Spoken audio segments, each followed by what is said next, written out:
Hello everyone, this is Fantasy-esque and welcome back to ClanGen, the Warrior Cats clan generator game. When we left off in the previous episode, our twin dappled cats became warriors.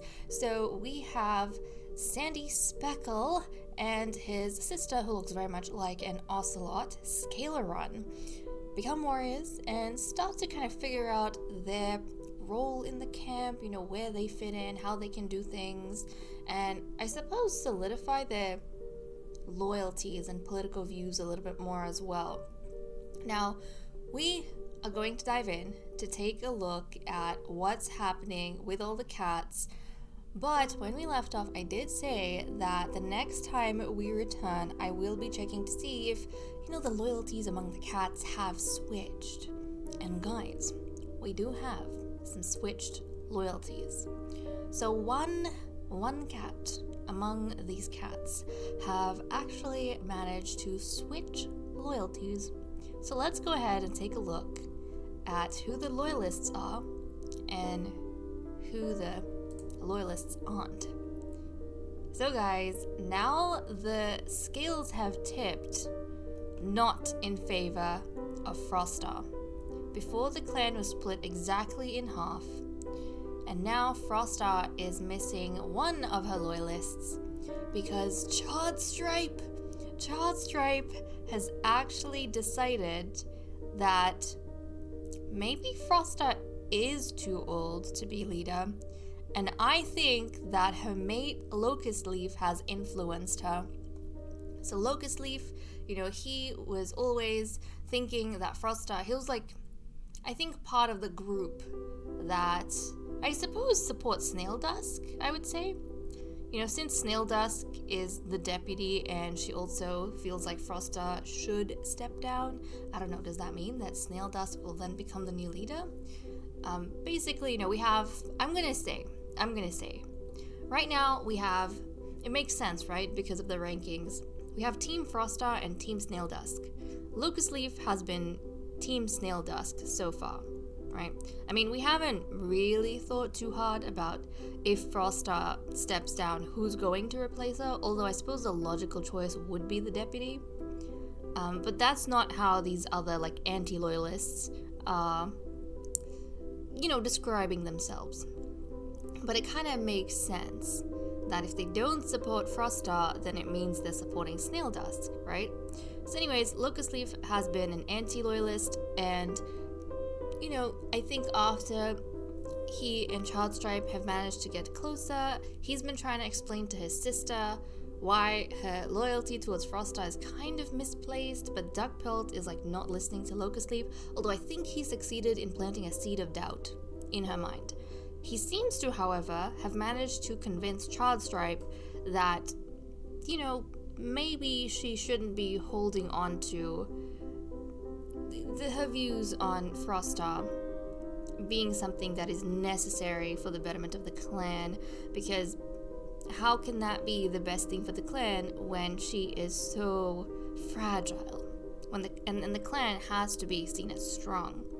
But I don't think Locust Leaf is the type who would hound until he convinced you. I think he's just very bold with his opinions and ideas, and so Charred Stripe probably saw merit in what he was saying. So anyways, there we go guys. Now we don't have nearly as much cats who are supporting Frostar, and I feel kind of bad for her. She does have her longtime friends, Iris Cove and Cicada Lotus, who support her, Smoke Thunder, her daughter of course, and Duckpelt, who I'm wondering, how long that's gonna last.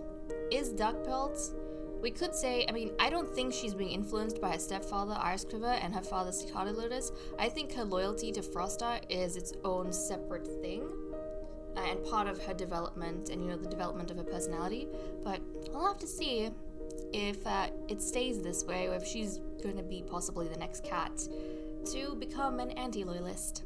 So okay guys, let's go ahead and see what these cats are up to. So Frostar had a nice chat with Alona outside clan territory. So she had a nice chat with someone from Drift's clan, I suppose. And I actually want to take a look at who among Drift's clan she chatted with.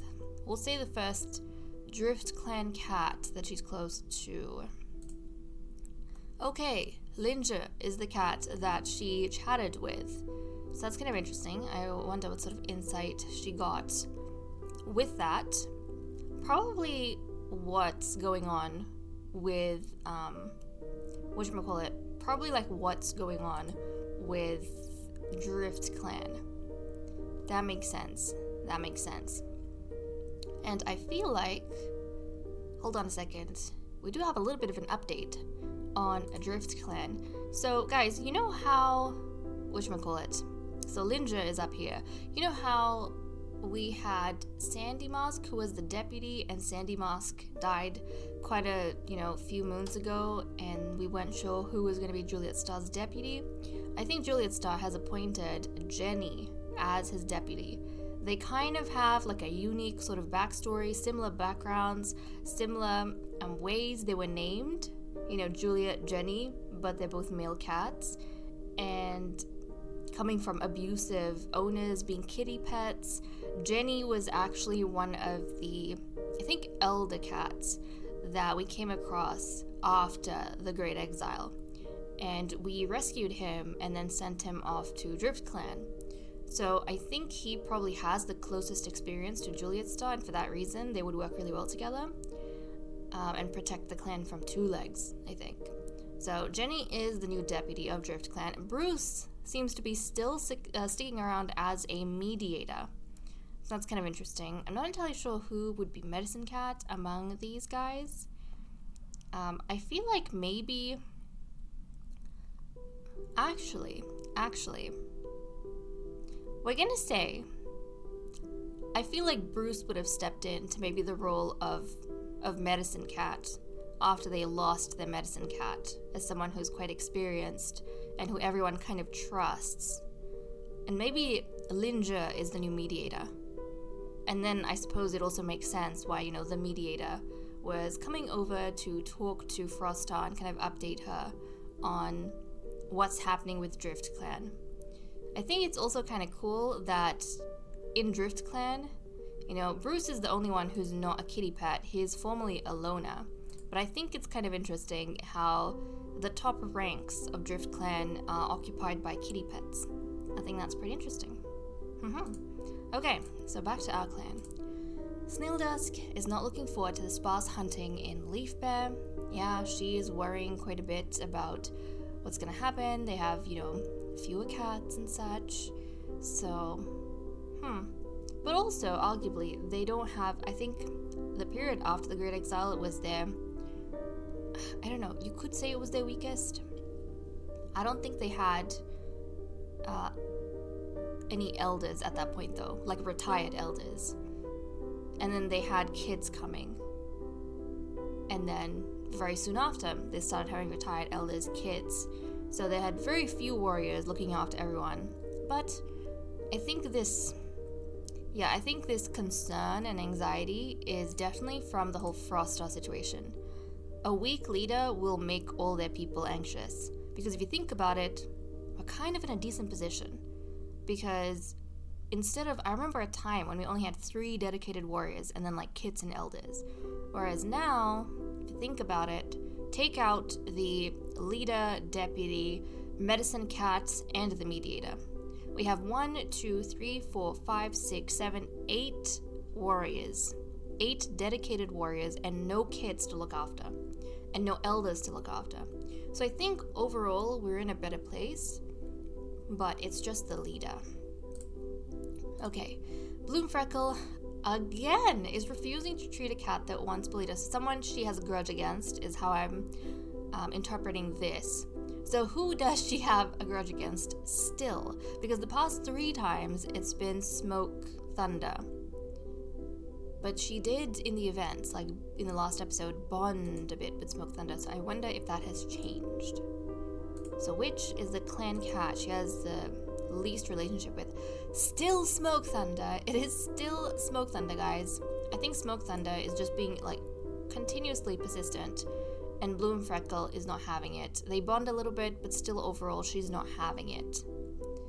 And I think this also kind of tells me that, okay, Smoke Thunder has not given up on Charred Stripe. The moment Bloom Freckle stops having this as a prompt, and it stops being Smoke Thunder, I am probably going to say that Smoke Thunder has now officially gotten over Charred Stripe. But until that happens, that's what I think is happening. Okay, Charred Stripe saw some wandering two legs today. Iris Quiver is itching to run. Okay, Cicada Lotus is glad it's not so hot out anymore. And to be honest, guys, it is like, oh my goodness, we're getting closer to like the height of summer where I live, and it's so hot. It's so hot, guys. It's so hard. Okay, Blue Stripe is thinking about how awful kitty pet food must taste. Yes, fair. And he's still recovering from his injury. Smoke Thunder had a nice chat with Alona outside clan territory. Okay, so her mother was talking to Linja. Who is Smoke Thunder talking to? She has a few friendships from, her childhood. First cat that's not in the clan. Hold on a second. I might have to... Yep, there we go. This is better.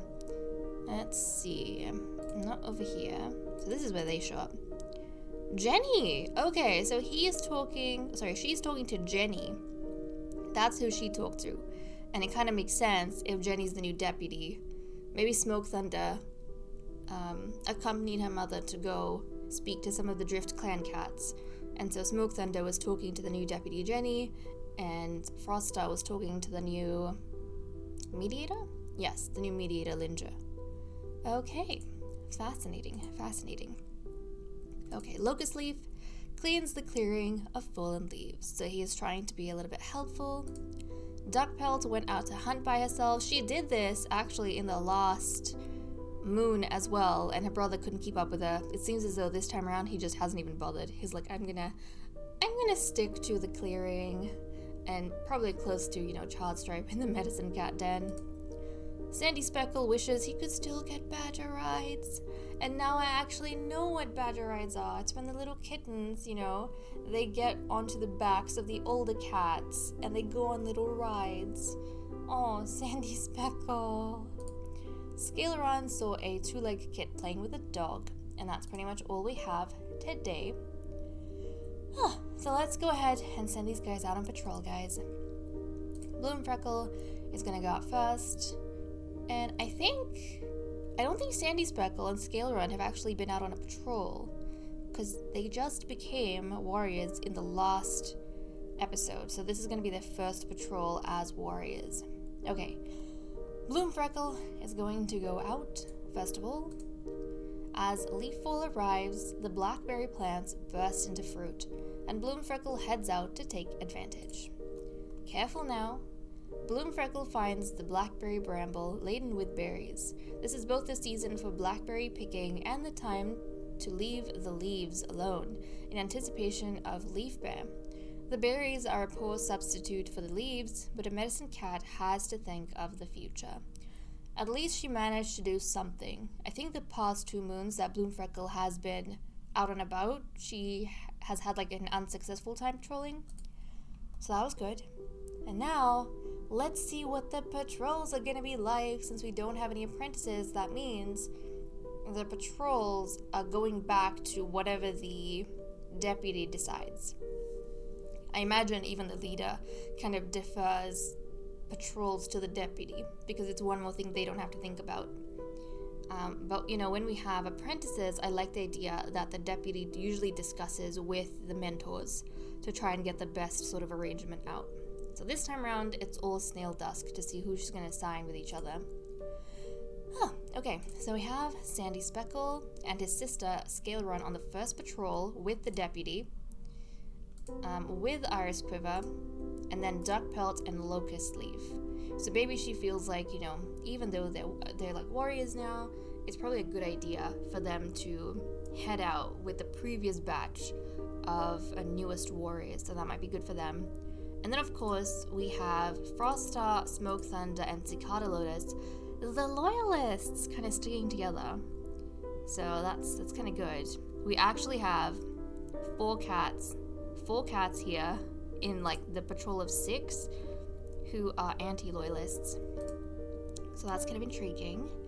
Let's go on patrol and see what happens. Snail Dusk, who is the patrol leader, suggests this might be a good chance for the cats to practice new fighting techniques. Everyone has a nice practice session, picking up a good selection of new tricks to try out in the next skirmish. So they had a really good time.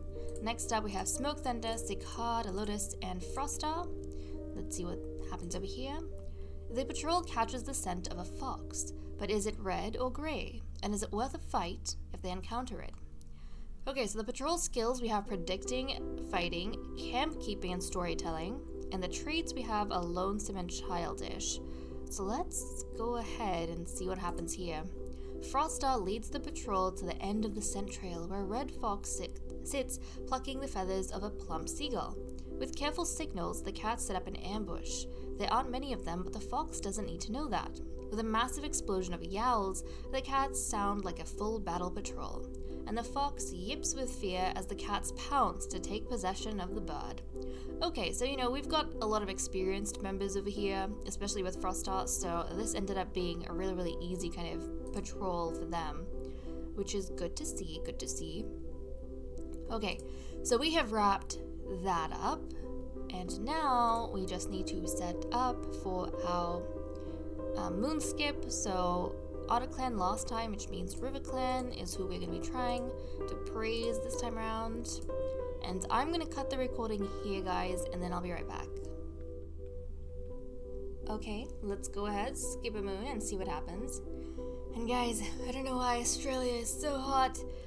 It is so hot that I am out of breath, and I'm not even doing anything. I'm sitting down and trying to record this, but I'm already out of breath, guys. Okay, let's time skip and see what happens. Okay, we have notices. I have notices in births and deaths. Okay, the clan at the gathering, Frostar goes on and on about a small favor that RiverClan did for FeatherClan. RiverClan's leader beams, so that was really good for their relations, which is nice to see. Frostar will always love Dawn Valley, but has decided to move on. Okay, so Frostar is moving on just like Snail Dusk did. And that's kind of interesting. Snail Dusk moved on pretty quick, no? Literally, Frostar was around... not Frostar, but Dawn Valley and Daisy Wish passed away at the same time. And actually, if we think about it, Dawnstar had a longer relationship with Dawn Valley than Snail Dusk did with Daisy Wish. So I suppose it makes sense that she took longer to move on than Snail Dusk did. And let's see, guys. Rumors reach your clan that the exiled Eggnudge has died recently. Oh no. Eggnudge has died. And also, I haven't been checking the histories, but I wonder if they would give us an insight into how they died. Yeah, maybe we should go and check up on that. Okay, so Eggnudge has died. Definitely an accident, because he was literally 35 moons. Rumors reach your clan that the exiled Airclaw has died. Again, 33 moons. They were too young. They were way too young. Oh, rumors reach your clan that the exiled Sharp Freckle has died recently. That's a lot of deaths. He's only 23 moons. You know what? I'm curious now, because I don't think we checked. Oh, we have checked the history for that, and I don't know if they would tell us. But how did these cats die? Now I'm suddenly curious. How did these cats die? Does it mention here? It doesn't mention, see, her death. It doesn't mention these deaths. It just says they died outside of the clan. Oh. Yeah, it just says they died. Sleek died while roaming around. It does not say. It just says they died outside of the clan. But it does not specify how they died. So we literally cannot tell how they died. All we know is that they did die. And based on... Yeah. Oh, wow, guys. Wow. So all we know is that... I mean, we can theorize based on age that it must have been an accident. Which is unfortunate. I mean, some cats here, like Sandy Mask, I assume it's from age, because they were getting up there in age. But no, these three, they were very, very young. So, it's kind of wild. Okay, let's dive into relationships and see what's happening over here. So Childstripe compliments one of Cicada Lotus's friends, which is very, very nice. Duckpelt respects Bloomfreckle's opinion despite disagreeing with it. I think we definitely know what they are talking about over here, because Duckpelt is a loyalist and Bloomfreckle is not a loyalist. So that kind of makes sense. Maybe Duckpelt kind of sees where Bloomfreckle's coming from, but she doesn't necessarily agree with it. But it's not as big of an argument as it is when she's talking to her brother, because maybe they get too caught up in their emotions. Okay, Bloomfreckle bumps heads with Smoke Thunder reassuringly, which is really cute. Frostar ignores Cicada Lotus, which is not nice, Frostar, because Cicada Lotus is one of your closest friends and loyalists. If you keep doing this, you're literally gonna chase everyone away. Okay, Frostar is waking a bunch of people up for stretches and they don't like it. Frostar thinks that Snail Dusk stole one of her ideas. Well, that's not good, especially during this time. She needs to work really well with her deputy, and if she doesn't, that's gonna be another strike against her. But you know what? I can kind of see maybe Frostar is noticing that, because there's been rumors going around camp.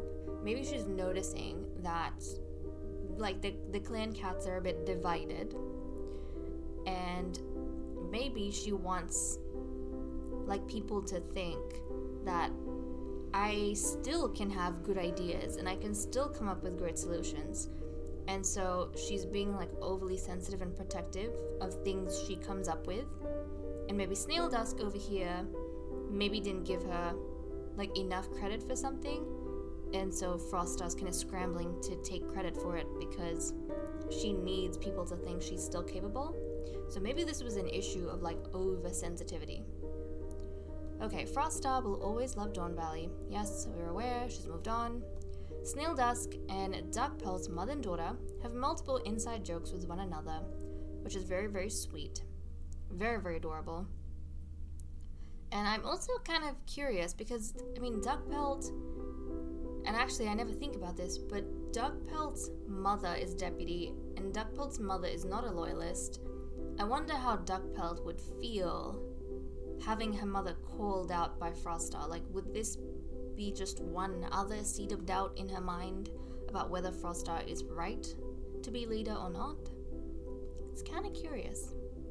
Snail Dusk and Smoke Thunder drink from the same puddle. Okay.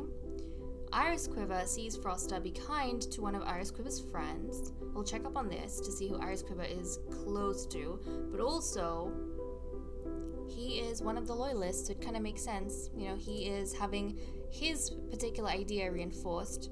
So he is actually, and it says friend, so it wouldn't be his mate or family. Blue Stripe is his son. Never mind, that died down very quickly. Frostar's been close to someone, or nice to someone. Would it be Snail Dusk? Snail Dusk is the other person he's really close to, but Frostar was really mean to Snail Dusk. But maybe Iris Quiver sees Frostar be nice and kind to Snail Dusk in other ways that are not so obvious. So maybe, Frostar had a bit of a, incident with Snail Dusk, but maybe she went back and apologized. Or maybe she reflected on herself. Maybe she went back and said sorry. I don't think Snail Dusk would have, accepted the apology maybe.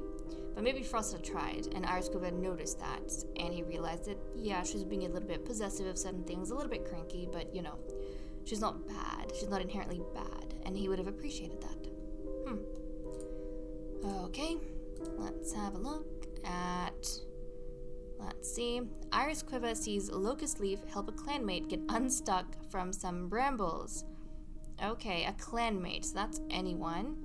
Let's go ahead and see who Locust Leaf helped. We'll say it's whoever he's closest to. And that is Cicada Lotus. Hold on a second. Did his father... Oh, that's funny. And it also makes sense why Iris Quiver was there. So Locust Leaf's father got stuck in some brambles, and he had to help his dad get out. And his stepdad was kind of watching the whole thing. Okay, that's cute. That is cute. Okay, Chardstripe wants to be closer to Frosta. Okay. So I wonder if Chardstripe is, she is an anti-loyalist right now, but maybe she's thinking to herself, maybe I should try and talk to Frosta again to see what Frosta's thinking. Like maybe I haven't picked the right side, or maybe she's not entirely sure of the side that she wants to pick. Okay, Chardstripe can't understand why clanmates like Sandy Speckle so much. Because he's charming, Chardstripe. I think this is more of like a self-reflection thing, and maybe her thinking, I wish I was like that. I wish I was as charming. Maybe I wouldn't have been alone for so long. Ugh, this is so sad. If I was as charming as Sandy Speckle. Bluestripe and Cicada Lotus work well on a patrol together, which is nice. Because Cicada Lotus is Bluestripe's stepfather. Yes? Yes. Wait. Yes? Yes. Yes. Okay, so this is another thing I've never really thought about, but just like Iris Quiver is the stepfather to Locust Leaf and to Duck Pelt, Cicada Lotus is the stepfather to Bluestripe. Yeah. That means Snail Dusk was a stepmother to Bluestripe, but no longer is. Huh. Okay, Smoke Thunder is grateful for something Frostar did, which is nice. So they're... Oh. Actually, Chardstripe wanted to talk to Frosta earlier or be closer to her, so maybe they had a little bit of bonding. And then Smoke Thunder was really happy that her mother tried to bond with Chardstripe because Smoke Thunder, still has feelings for Chardstripe. And so I imagine she's always very observant of her. Okay, Locust Leaf asks Duck Pelt a bold question. Okay, I feel like this is Locust Leaf continuously challenging what Duck Pelt believes about Frosta. Okay, Duck Pelt and Snail Dusk chat about clan news. I think maybe they are talking about the Drift clan cats who died recently and passed away. I imagine mother and daughter catching up on that. Okay, Sandy Speckle considers how to make amends with Bloomfreckle after a long night of deliberation, and that's his mother. I wonder what falling out he had with his mother. Regardless, maybe they had like a small spat, and then he managed to he felt really guilty about it, so he went back the next day and made up with his mother. So that's nice. And finally, Scalerun acknowledges Bluestripe with a twitch of her whiskers. Okay, so she's literally acknowledging her father with a twitch of her whiskers. Okay, Scalerun. Okay. I think, that's all we have for events. I don't think anything too wild happened other than the, bunch of deaths that we saw in Drift Clan. And the politics, the cat politics, it is still continuing, and I feel like the cat politics are going to be a big thing until Frosta dies and there's a shift in leadership. Because it's like, too many incidents have happened, and, the cats, they've lost a lot of the founders. At this point, they've lost 3 founders, so, yeah. It's getting to the point. We literally have, hold on, 1, 2, 3. We actually have 6 founders left. And we have 6 clan-born cats. That means half the cats, guys, in the clan are the founders that we actually started with, and half the cats in the clan are members that were born from the founders. So we can kind of see that the founders, they, are not necessarily running. I mean, they are, but they're in positions of power right now, but they aren't necessarily the only ones kind of running everything. a lot of the cats that they have to get along with and try and please, you know, are the newer cats, are the younger cats, and they have ideas of their own. They're not necessarily holding on to the old ways. So we'll have to see how that goes. And also, I do want to check up on Smoke Thunder, Child Stripe, and Locust Leaf, although I don't feel like anything much has changed between them, because I don't think I saw any sort of big interactions. I don't think I did. But we'll see anyways. Smoke Thunder for Child Stripe. The romance is at a 1. It's at a 1. Locust Leaf, it's at a 3 for him. There is a lot of trust and comfort there, which is the same as last time.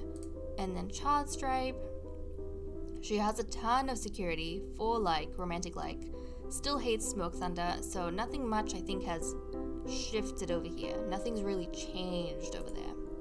So you're gonna have to see what happens next time, but I am hoping for kids. Wouldn't we have had, I mean, Blue Stripe, I think he counts as a brown cat, right? Because we call him a cookie dough cat when he was born, a cookie dough kitten. And Smoke Thunder was a white kitten, and then we've just had various kinds of ginger cats. I mean, Locust Leaf and Duck Pelt are ginger, and then Sandy Speckle and Scale Run, they count as ginger and white, but they look like ginger cats, right? So we've had various kinds of ginger cats. So I think it would be really, really cute and cool if we had some black kittens, some black cats born. Because Child Stripe, I think Iris Cooper is dark gray? Yeah, Iris Cooper counts as a gray cat. And Child Stripe is the only black cat that we have from the founding cats. So I think it would be nice for us to have some black kittens. No? I think so. But okay guys, with that said and done, I am gonna leave off here. Thank you so much for watching. I hope you all enjoyed, and I will see you all next time. Bye bye.